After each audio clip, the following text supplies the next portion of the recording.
الله وبركاته.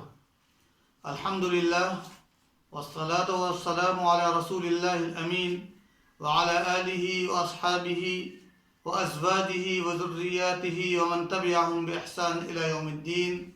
اما بعد. خواتین و حضرات، رمضان کا مہینہ آپ سب کو مبارک ہو. اللہ تبارک و تعالی اس رمضان کی برکت سے پوری دنیا میں پھیلی ہوئی بیماری کرونا وائرس سے نجات عطا فرمائے اور امن و امان کو قائم فرمائے. آمین.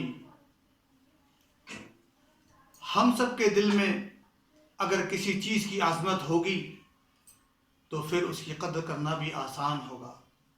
اسی لیے رمضان کی عظمت اور اس کے فضائل ہمارے سامنے ہونا چاہیے تاکہ ہم ان کی روشنی میں اپنے آپ کو تیار کریں اور اللہ کے سامنے گڑ گڑائیں اور اس کا تقرب حاصل کریں.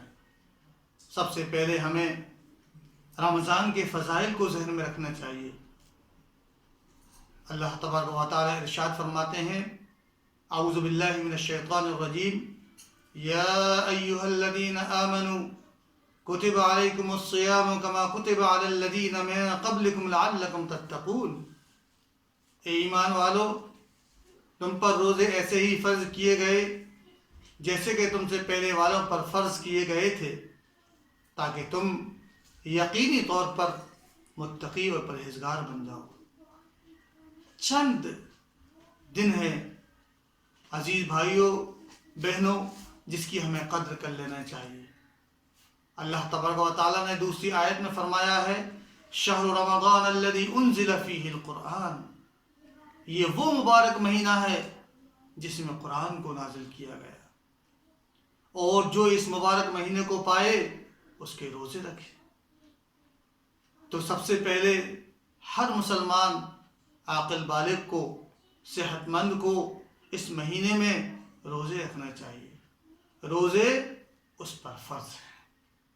ہاں، اگر کوئی انسان کرونا وائرس کی بیماری میں مبتلا ہے یا کسی اور مہلک بیماری میں مبتلا ہے تو عذر شرعی کی بنیاد پر اس سے روزے وقتی طور پر ساقط ہو جاتے ہیں یہاں تک کہ جب وہ صحت مند ہو جائے اور اس کے بعد وہ اس کی قضا کر سکتا ہے.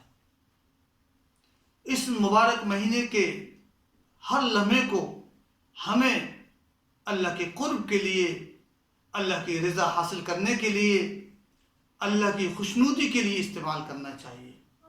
اللہ کو خوش کرنے کے لیے بہت سارے کام ہیں.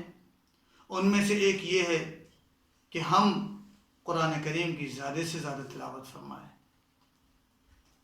اور جو لوگ عربی نہیں جانتے ہیں کم از کم وہ لوگ اس مبارک مہینے میں ایسے معمول بنا لیں کہ پورا قرآن مع ترجمے کے ایک ساتھ مکمل ہو جائے اور قرآن کی تلاوت زیادہ کریں.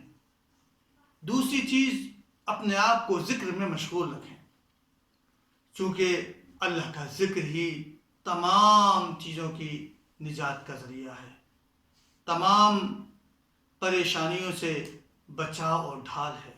خود روزے کے بارے میں حدیث میں آتا ہے: الصیام جنہ، روزہ ڈھال ہے. اور روزے کے بارے میں اللہ کے رسول صلی اللہ علیہ وسلم نے فرمایا کہ اللہ تبارک و تعالیٰ نے کہا ہے کہ الصوم لی وانا اجزی بہ، روزہ میرے لیے ہے اور میں خود اس کا بدلہ عطا کروں گا. قرآن کی تلاوت اور ذکر کے ساتھ فرض نمازوں کا اہتمام کریں. یہ معاف نہیں ہے. اگرچہ ہم اس مبارک مہینے میں بیماری کی وجہ سے، لاک ڈاؤن کی وجہ سے، گورنمنٹ اور صحت کے اداروں کی نصیحتوں کی وجہ سے، خود شریعت میں احتیاط برتنے کی وجہ سے اللہ تبارک و تعالیٰ پر ہم ایمان رکھتے ہیں اور ہمارا پختہ یقین ہے کہ اللہ کے بغیر مرضی کے، اللہ کے بغیر مشیت کے کوئی پتا بھی نہیں ہل سکتا. یہ آزمائش کا وقت ہے، تو اس آزمائش میں ہمیں کامیاب ہونا ہے.